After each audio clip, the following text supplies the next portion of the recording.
मेहता का उल्टा चश्मा। Every great empire begins with a dream, and my dream was Gata Electronics. I had the vision, I had the plan, but I didn't have the funds. Until my father made a silent sacrifice. He mortgaged our ancestral land to give me a chance.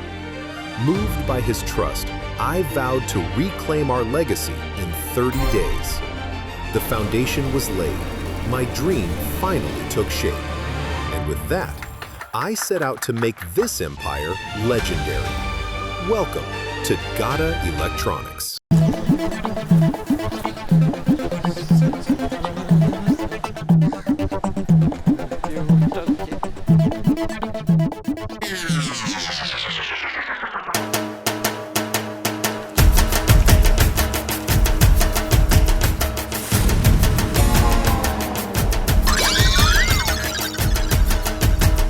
सिर्फ 19,200?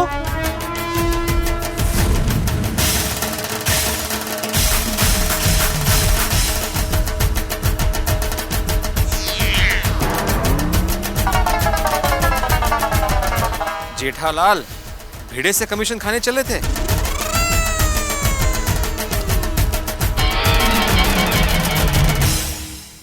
5 megapixel में है ना, ये लो, ये बहुत बढ़िया piece आया है, ये देखो।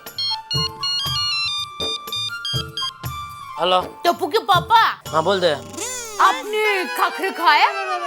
नहीं खाया, नहीं खा लूंगा। हाँ अरे क्या खा लूंगा, अभी तक खाखरे नहीं खाया। अरे लेकिन कहाँ से खाऊं? डिब्बे में से। मेरा मतलब भाई टाइम नहीं मिला, अभी कस्टमर है, बाद में फोन कर, ठीक है? सुनिए, मैं आपको एक मस्त आइडिया बताती हूँ। वो कस्टमर जाए और दूसरा कस्टमर आए, उसके बीच में जो टाइम मिलेगा ना, उसमें चपाक से डिब्बा खोल के खाखरा खा लीजिए। हाँ, अरे मैं जब छोटी थी ना, तब स्कूल में ऐसा ही करती थी। एक पीरियड खत्म होते ही दूसरा पीरियड का टीचर आया, उसके बीच में जो टाइम रहता है ना, उसमें मैं चपाक से टिफिन खा लेती थी। तो फिर रिसेस में क्या खाती थी? टिफिन। तो स्टील का खाली टिफिन भी खा जाती थी?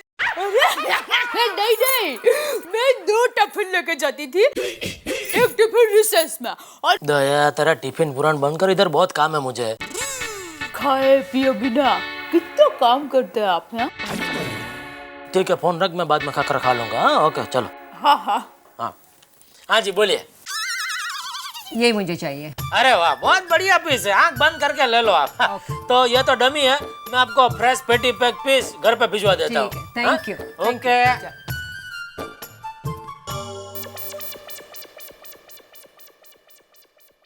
बापूजी, आज मैंने खाने में आपकी मनपसंद दाल ढोकली बनाई है। अरे वाह बहू, तेरे हाथ की दाल ढोकली जब भी खाता हूँ ना, मुझे तेरी सासू माँ की याद आ जाती है। अच्छा? हाँ, अरे वो भी दाल ढोकली बहुत बढ़िया बनाती थी। वो?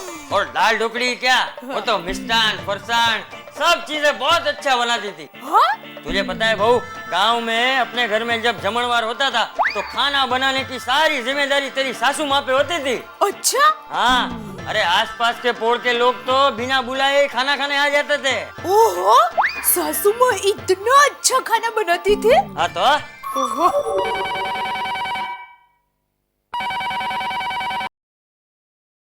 हेलो माँ, कैसी हो? मैं बस देखो मजे में हूँ। हाँ, एक मिनट माँ, ये तुम्हारी आवाज अचानक गोगरी क्यों हो गई है?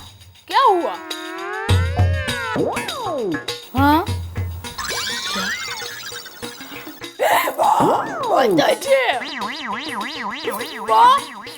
आठ दिन से तुम्हें सर्दी हो गई है और ये बात तू मुझे आज बता रही है? माँ मुझे ये बताओ कि तूने ये बात मुझसे छुपाई क्यों अपनी बेटी से? नहीं, मैं कोई बात सुनना नहीं चाहती। मैं अभी की अभी अहमदाबाद आ रही हूँ और अहमदाबाद आकर ही बाकी की बात सुनूंगी, समझे? और अच्छा माँ, तुम इतना कह रही हो तो मैं अहमदाबाद नहीं आती हूँ बस। नहीं, लेकिन तुम्हें मेरी बात माननी पड़ेगी। देखो, डॉक्टर के पास जाना पड़ेगा, 4-5 बार दिन में नास लेना पड़ेगा, और अपनी सहेलियों के साथ काकरिया तालाब जाने का सोचना भी मत। और अब जब मैं तुम्हें फोन करूं तो मुझे तुम्हारी आवाज अहमदाबाद के चाय की तरह कड़क चाहिए, समझे? हाँ, अच्छा माँ, मैं फोन रखती हूँ। हाँ, अब बापूजी, हाँ? आपको भूख लगी हो तो मैं खाना परोस दूं, तैयार ही है। नहीं बहू, थोड़ी देर बाद, तब तक मैं दवाई खा लेता हूँ। ठीक है।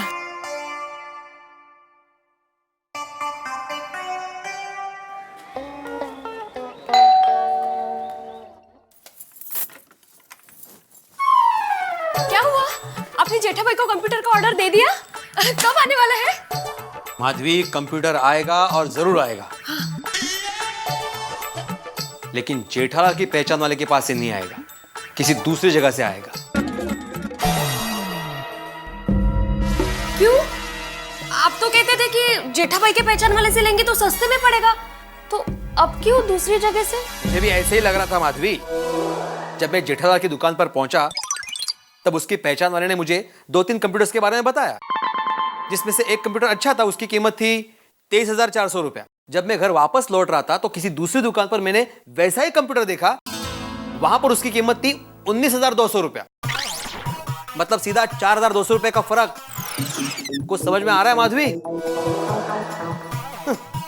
मुझे लगा पड़ोसी होने के नाते हमें सस्ती और अच्छी डील दिलाएगा, लेकिन ये जेठालाल हमसे ही कमीशन खाना चाहता था। क्या बोल रहे हो आप? जेठा भाई हमसे थोड़ी कमीशन कमाएंगे। क्यों नहीं कमाएंगे? अरे जेठालाल जितना दिखता है ना उतना बोला नहीं है वो। एक नंबर का चैप्टर है, चैप्टर। जेठा भाई हमारे इतने अच्छे पड़ोसी हैं, मुझे अभी भी विश्वास नहीं हो रहा इस बात पे।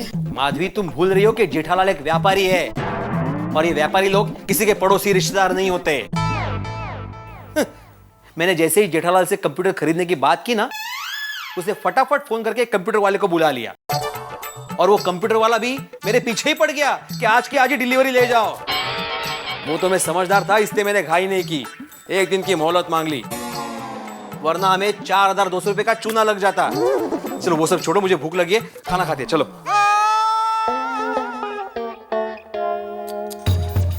जेठा भाई ने ये बहुत गलत किया।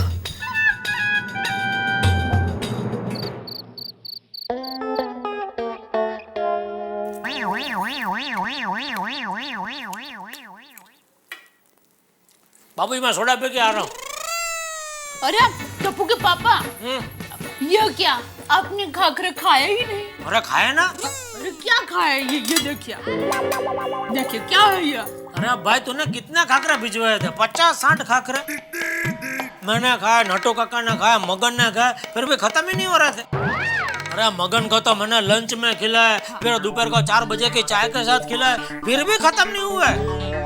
फिर मुझे लगता है मगन शायद डर गया कि सेठ जी कहीं शाम को भी खाकरा न खिलाए, इसलिए मुझे कहता है, सेठ जी खाकरा का डिब्बा मैं घर पे देखा हूँ। मैं बोला, जा भाई देख के आ।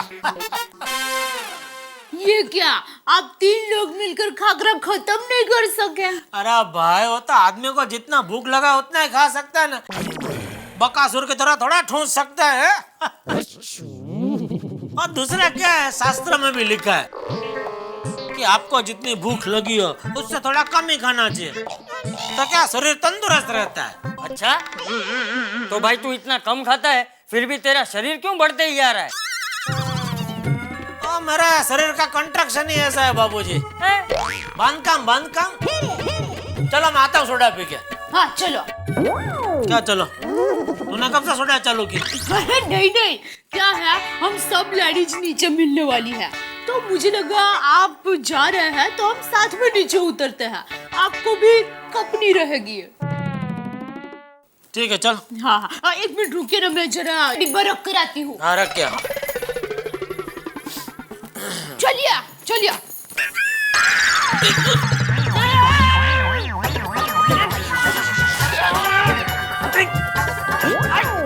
सॉरी सॉरी बापूजी हो, आपका चप्पल इधर हो, पैर में आ गया इसके लिए हो। Sorry, लगाता नहीं। सॉरी बापूजी। चल अभी।